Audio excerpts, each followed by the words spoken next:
আসসালামু আলাইকুম রহমতুল্লাহ। প্রিয় ভিউয়ার্স, আশা করি সবাই ভালো আছেন। সবাইকে শুভেচ্ছা জানিয়ে আমার নতুন ভিডিওটি শুরু করছি। এই ভিডিওতে রয়েছে কিছু গুরুত্বপূর্ণ ইংরেজি বাক্য। যারা খুব সহজে এবং দ্রুত ইংরেজিতে কথা বলা শিখতে চান, তারা আমার এই ভিডিওটি সম্পূর্ণ দেখতে থাকুন।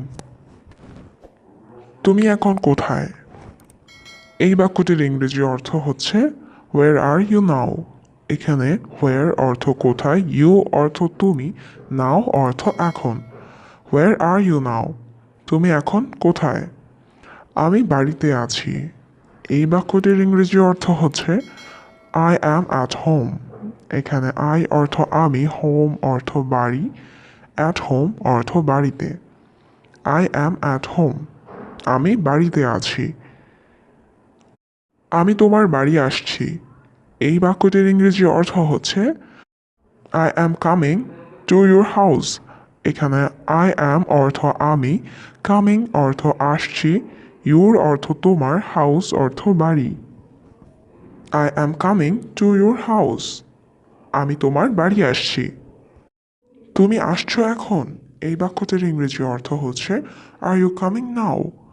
এখানে ইউ অর্থ তুমি, কামিং অর্থ আসছো, নাও অর্থ এখন। Are you coming now? তুমি আসছো এখন? সমস্যা নেই, আসো। এই বাক্যটির ইংরেজি অর্থ হচ্ছে নো প্রবলেম, কাম। এখানে নো প্রবলেম অর্থ সমস্যা নেই, কাম অর্থ আসা। নো প্রবলেম, কাম, সমস্যা নেই, আসো। তুমি বাহিরে আসো। এই বাক্যটির ইংরেজি অর্থ হচ্ছে ইউ কাম আউট। এখানে ইউ অর্থ তুমি, কাম অর্থ আসো, আউট অর্থ বাহিরে। ইউ কাম আউট, তুমি বাহিরে আসো। তুমি রুমে আসো। এই বাক্যটির ইংরেজি অর্থ হবে you come to the room. এখানে ইউ অর্থ তুমি, কাম অর্থ আসো, দ্য রুম অর্থ রুমে। You come to the room, তুমি রুমে আসো। কাজে যাও না কেন? এই বাক্যটির ইংরেজি অর্থ হচ্ছে why not go to work. এখানে হোয়াই অর্থ কেন, নট গো অর্থ যাও না, ওয়ার্ক অর্থ কাজ। Why not go to work, কাজে যাও না কেন? কী সমস্যা তোমার? এই বাক্যটির ইংরেজি অর্থ হচ্ছে হোয়াট ইজ ইউর প্রবলেম। এখানে হোয়াট অর্থ কি, ইউর অর্থ তোমার, প্রবলেম অর্থ সমস্যা। What is your problem? কী সমস্যা তোমার? আমি কাজ করব না। এই বাক্যটির ইংরেজি অর্থ হচ্ছে আই ওন্ট ওয়ার্ক। এখানে আই অর্থ আমি, ওন্ট অর্থ করব না, ওয়ার্ক অর্থ কাজ। আই ওন্ট ওয়ার্ক, আমি কাজ করব না। অবশ্যই তুমি কাজে যাবে। এই বাক্যটির ইংরেজি অর্থ হচ্ছে of course you go to work. এখানে অফকোর্স অর্থ অবশ্যই, ইউ গো অর্থ তুমি যাবে, টু ওয়ার্ক অর্থ কাজে। Of course you go to work, অবশ্যই তুমি কাজে যাবে। আমি কাজে যাব না। এই বাক্যটির ইংরেজি অর্থ হচ্ছে I will not go to work.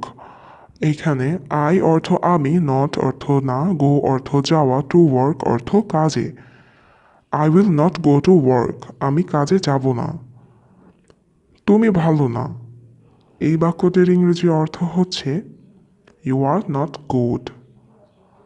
এখানে ইউ অর্থ তুমি, গুড অর্থ ভালো, নট গুড অর্থ ভালো না।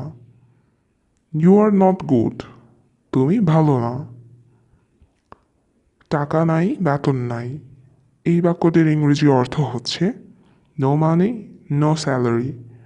এখানে নো মানি অর্থ টাকা নাই, নো স্যালারি অর্থ বেতন নাই। নো মানি, নো স্যালারি, টাকা নাই, বেতন নাই। 2 মাস বেতন নাই। এই বাক্যটির ইংরেজি অর্থ হচ্ছে নো স্যালারি ফর 2 মান্থস। এখানে নো স্যালারি অর্থ বেতন নাই, 2 মান্থস অর্থ 2 মাস। নো স্যালারি ফর 2 মান্থস, 2 মাস বেতন নাই। মানুষের সাথে জুলুম করো না। এই বাক্যটির ইংরেজি অর্থ হচ্ছে ডু নট অপ্রেস পিপল। এখানে ডু নট অর্থ করো না, অপ্রেস অর্থ জুলুম, পিপল অর্থ মানুষ। ডু নট অপ্রেস পিপল, মানুষের সাথে জুলুম করো না। তুমি মানুষ, আমিও মানুষ। এই বাক্যটির ইংরেজি অর্থ হবে you are human and I am human. এখানে ইউ অর্থ তুমি, হিউম্যান অর্থ মানুষ, আই অ্যাম হিউম্যান অর্থ আমিও মানুষ। You are human and I am human. তুমি মানুষ, আমিও মানুষ। আমার শেষ কথা। এই বাক্যটির ইংরেজি অর্থ হচ্ছে মাই লাস্ট ওয়ার্ডস। এখানে মাই অর্থ আমার, লাস্ট ওয়ার্ডস অর্থ শেষ কথা। মাই লাস্ট ওয়ার্ডস, আমার শেষ কথা। আগে তুমি বেতন দাও। এই বাক্যটির ইংরেজি অর্থ হবে ইউ পে ফার্স্ট। এখানে ইউ অর্থ তুমি, পে অর্থ বেতন দাও, ফার্স্ট অর্থ আগে। ইউ পে ফার্স্ট, আগে তুমি বেতন দাও। তারপর আমি কাজে যাব। এই বাক্যটির ইংরেজি অর্থ হচ্ছে then I go to work. এখানে দেন অর্থ তারপর, আই গো অর্থ আমি যাব, টু ওয়ার্ক অর্থ কাজে। Then I go to work, তারপর আমি কাজে যাব। আজ কাজে যাও। এই বাক্যটির ইংরেজি অর্থ হচ্ছে গো টু ওয়ার্ক টুডে। এখানে গো অর্থ যাও, টু ওয়ার্ক অর্থ কাজে, টুডে অর্থ আজ। গো টু ওয়ার্ক টুডে, আজ কাজে যাও। আগামীকাল বেতন দিব। এই বাক্যটির ইংরেজি অর্থ হচ্ছে আই উইল পে টুমরো। এইখানে আই অর্থ আমি, পে অর্থ বেতন দিব, টুমরো অর্থ আগামীকাল। আই উইল পে টুমরো, আগামীকাল বেতন দিব। ঠিক আছে, কাজে যাচ্ছি। এই বাক্যটির ইংরেজি অর্থ হচ্ছে I am going to work. এখানে আই অর্থ আমি, গোয়িং অর্থ যাচ্ছি, ওয়ার্ক অর্থ কাজ, টু ওয়ার্ক অর্থ কাজে। I am going to work. ঠিক আছে, কাজে যাচ্ছি। গাড়ির চাবি দাও। এই বাক্যটির ইংরেজি অর্থ হচ্ছে গিভ দ্য কার কিস। এখানে গিভ অর্থ দাও, দ্য কার অর্থ গাড়ির, কিস অর্থ চাবি।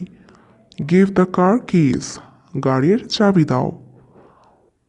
ধন্যবাদ সবাইকে। Thanks everyone. এখানে থ্যাঙ্কস অর্থ ধন্যবাদ, এভরিওয়ান অর্থ সবাইকে। থ্যাঙ্কস এভরিওয়ান, ধন্যবাদ সবাইকে।